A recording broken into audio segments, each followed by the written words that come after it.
Welcome back to Learn SKN, and today we're going to continue looking at the May-June 2016 CSEC POB Paper 2.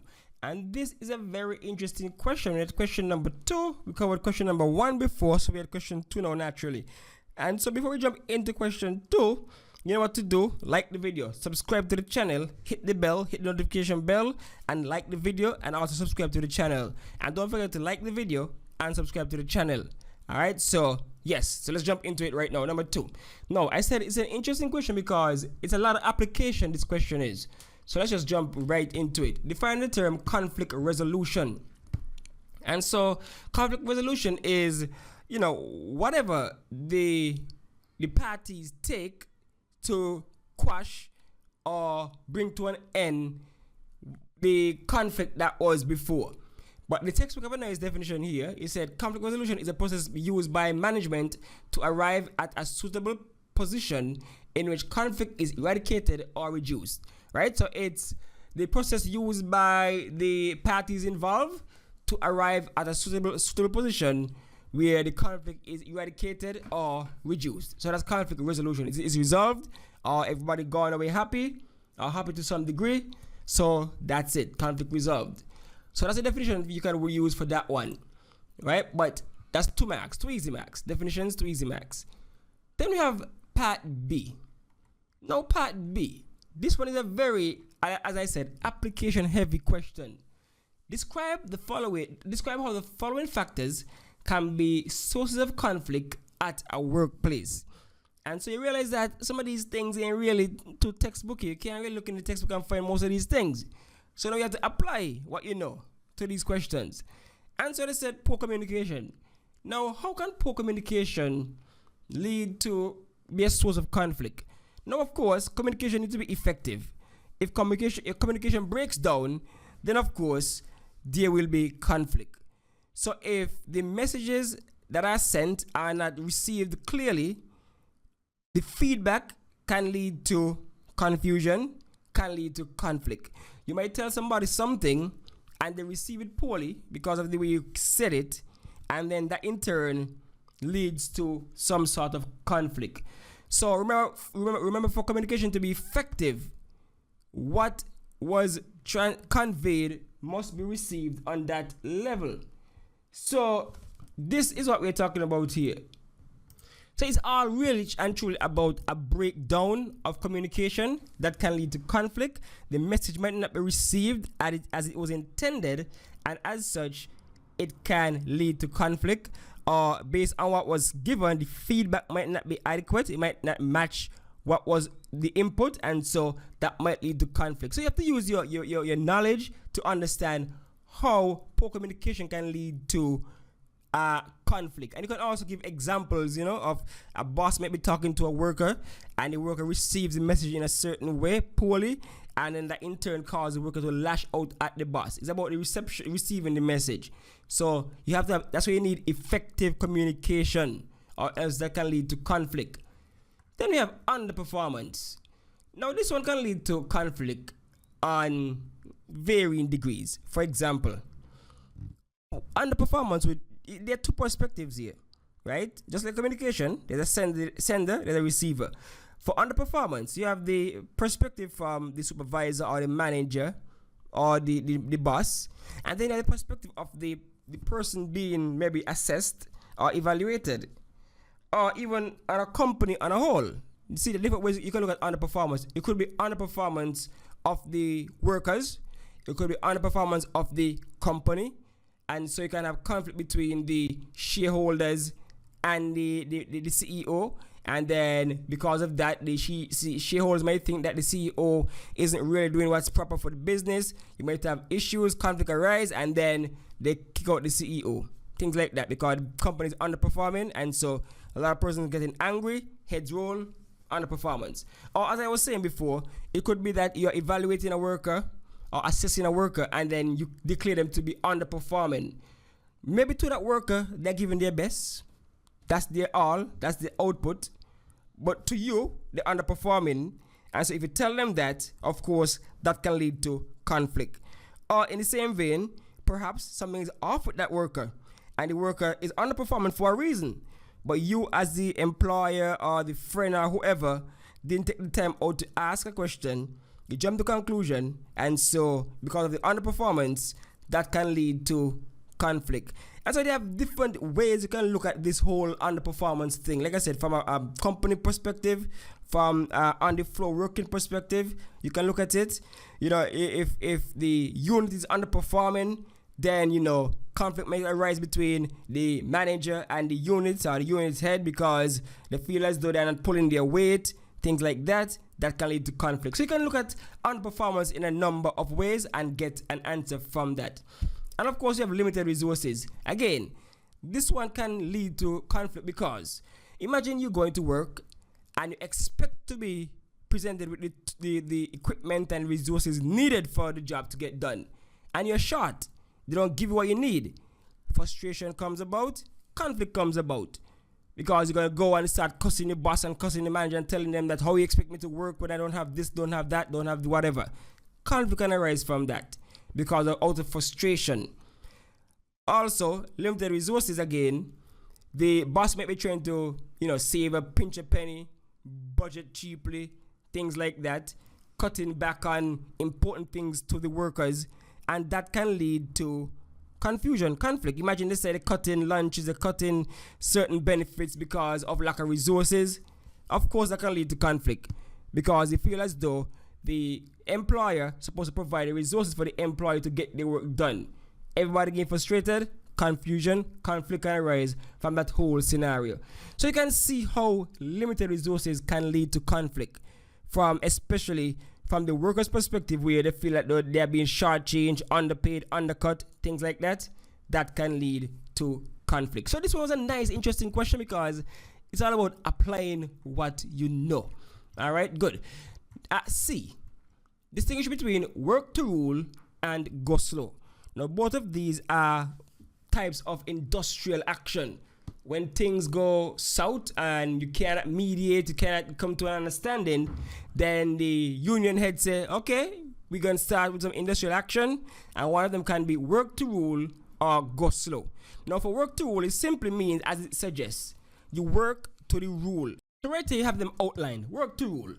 Employees report to work, but only complete tasks that are strictly within their job description and working conditions, and nothing more. So they ain't giving no extra. Employees refuse to work overtime or apply any extra effort to boost productivity. So that's work to rule. You're just sticking to the book and purpose.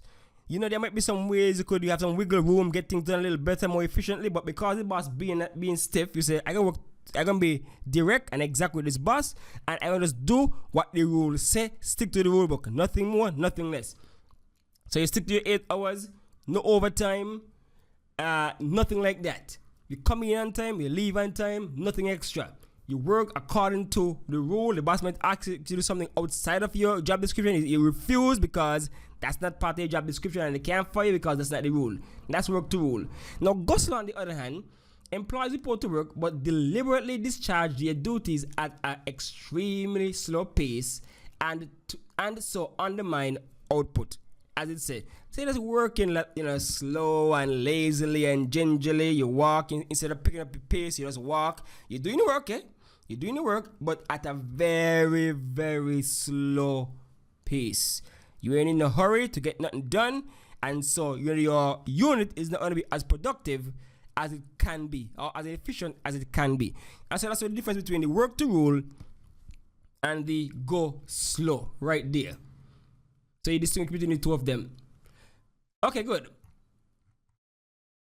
State 2 benefits of mediation as a means of conflict resolution. 2 benefits of mediation as a means of conflict resolution. So what is mediation in the first place? So mediation is a neutral party, a mediator, is brought in to listen to the grievances of both parties involved in the dispute. The aim to facilitate communication and develop understanding between the aggrieved parties. The mediator does not, however, assume the advisory role, nor imposes recommendations on either party.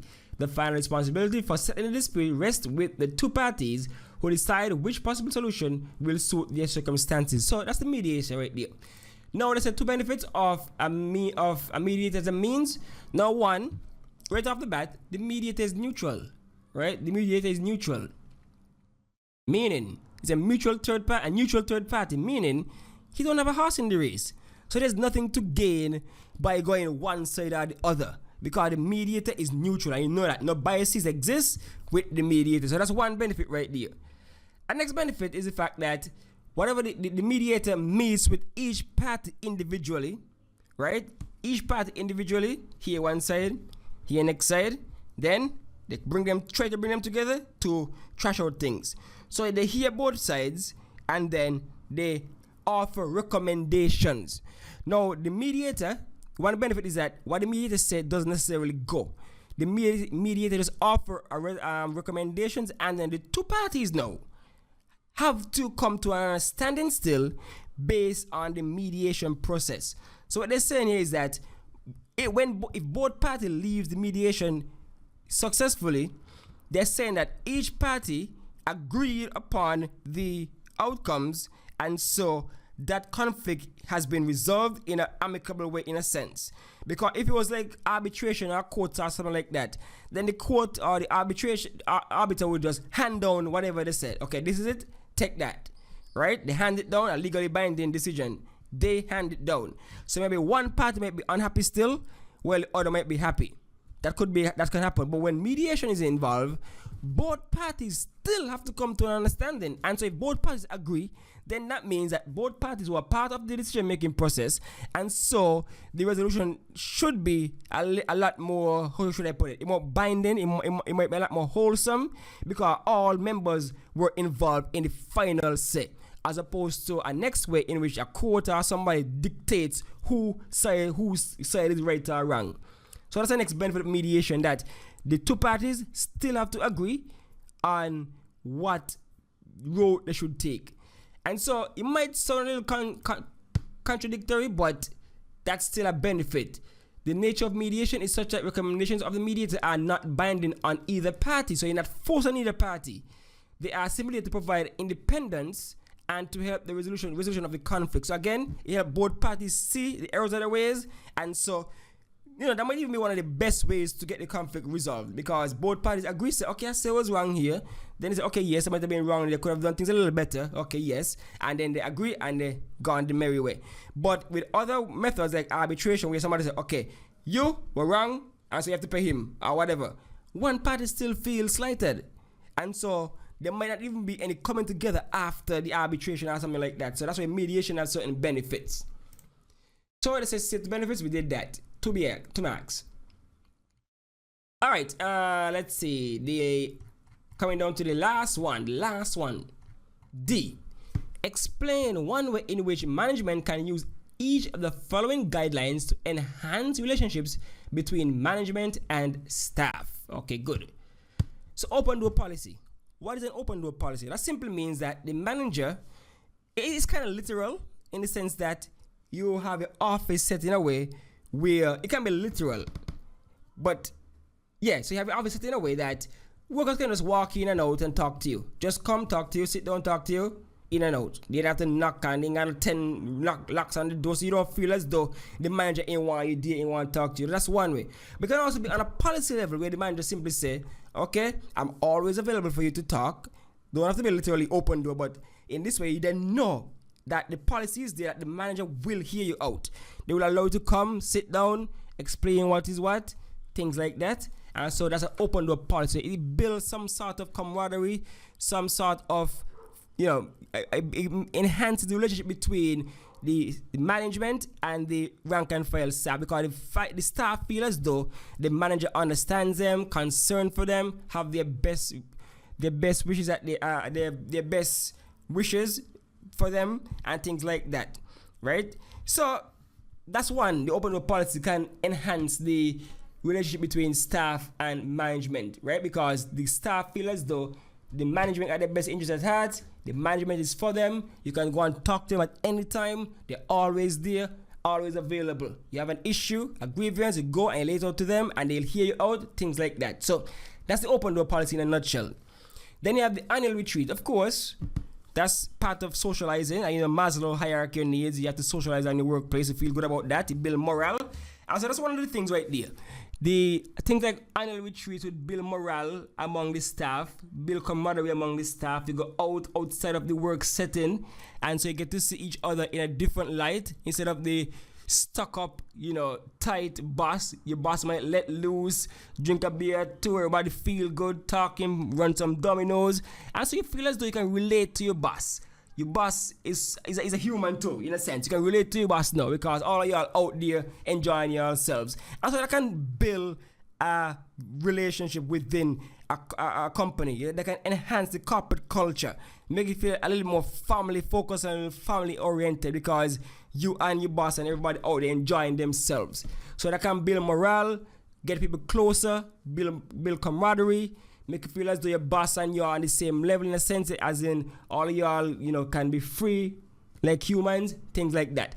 So that's how the annual retreat can enhance the relationship between your boss, your management, and your staff. Because again, socializing, everybody on the same level, relaxing, chillaxing, having a good time, right? So that's basically it for number 2 for the May-June 2016 POB paper 2. Like I said, this was an interesting question simply because of a lot of application that is required from students. A lot of it is not too textbookish. So of course the next video we're going to look at will be number 3 for the same paper. So you know what to do now. You like, you subscribe, hit the bell so you know when Learn SKN drops question 3 for the May-June 2016 POB CSEC paper. Alright, so that's it for now. Thanks for watching. Thanks for listening.